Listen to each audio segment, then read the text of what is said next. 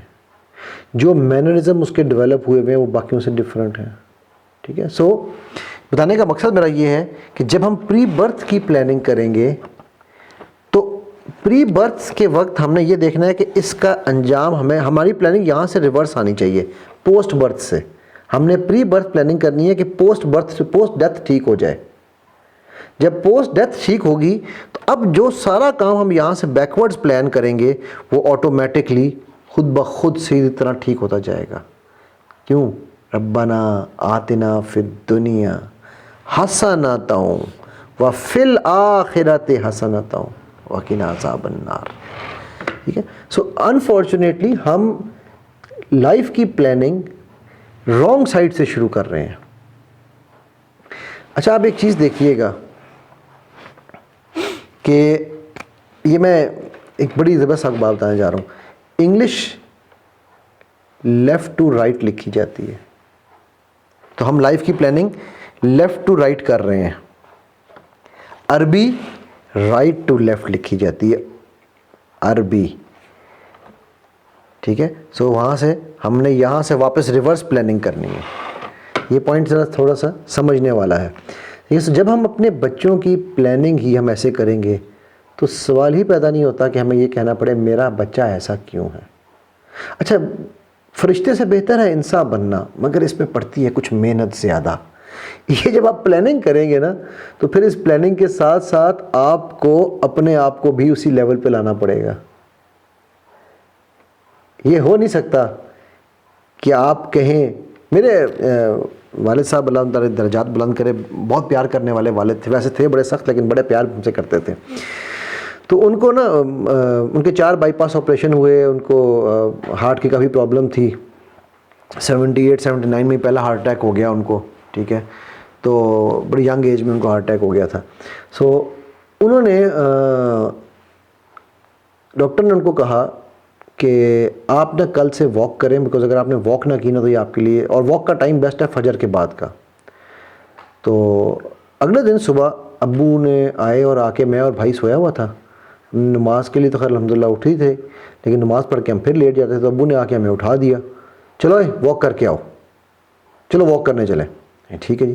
میں اور بھائی نکلے، ہم واک کر کے، ہم کو آدھا گھنٹہ واک کر آ کے واپس گھر آئے تو دیکھا ابو لیٹے ہوئے ہیں.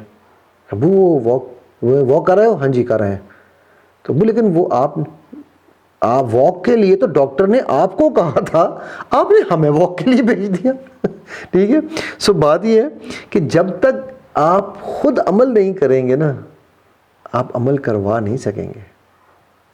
سو یہ لائف پلاننگ میں سمجھتا ہوں یہ بڑا ہی ایک امپورٹنٹ اسپیکٹ ہے ہماری زندگیوں کا، جس کو میں یہاں پر ہائی لائٹ کرنا چاہ رہا تھا. اور میں چاہتا ہوں کہ ہم اپنی زندگیوں کو اور اپنے اولادوں کی زندگیوں کو اور اپنے آنے والے کل کو اس طریقے سے پلان کریں کہ وہ ہمیں پوسٹ ڈیتھ کے بینیفٹس دے. پری کی پلاننگ پوسٹ کے مطابق ہو، مڈل آرڈر ٹھیک ہو جائے گا، کوئی ٹینشن نہیں ہے. آپ کا اگر اوپنر میچ کی پلاننگ ٹھیک ہے، ٹھیک ہے، اور آپ کے اینڈ رزلٹ جیتنے کے آپ کا ٹارگٹ ہے، تو مڈل آرڈر بھی کھیلے گا اور اوپنر بھی کھیلے گا، سب کھیلیں گے. لیکن اگر آپ نے پریکٹس ہی نہیں کی ہوئی، پلاننگ ہی نہیں کی ہوئی، تو کیسے کھیلیں گے آپ میچ؟ اچھا، میں جانے سے مطلب اس ویڈیو کے، بیکاز یہ بڑی امپورٹنٹ ویڈیو ہے، میں چاہوں گا کہ آپ اپنے آپ سے دو چیزوں کو سوال پوچھیے گا. جو بھی آپ نے زندگی میں کرنا ہو، آپ سوچیں کہ آج آپ کی عمر 99 سال ہے اور آپ 20 سال کے اپنے آپ کو ایک ایڈوائس دینا چاہتے ہیں، وہ کیا ایڈوائس ہوگی؟ ٹھیک ہے. عام طور پہ ہمیں یہ کہا جاتا ہے کہ ہماری ایوریج ایج اگر 60 ایئرز ہے یا 70 ایئرز بھی ہے، تو 70 سال کی زندگی میں سے لیٹ سے آپ کی عمر اس وقت 30 سال ہے، ٹھیک ہے، تو میں چاہوں گا کہ آپ اپنے دنوں کو کاؤنٹ کریں. آپ کی اس وقت عمر 30 سال ہے، 70 سال ایوریج ایج ہے، تو آپ کے پاس 40 سال ہیں زندہ رہنے کے لیے. یہ آپ کو اسکرین پہ نظر بھی آ رہا ہوگی کیلکولیشن. 40 کو 365 سے ملٹیپلائی کریں تو 14,600 دن بنتے ہیں جو آپ کے ابھی باقی ہیں اس دنیا میں انشاءاللہ.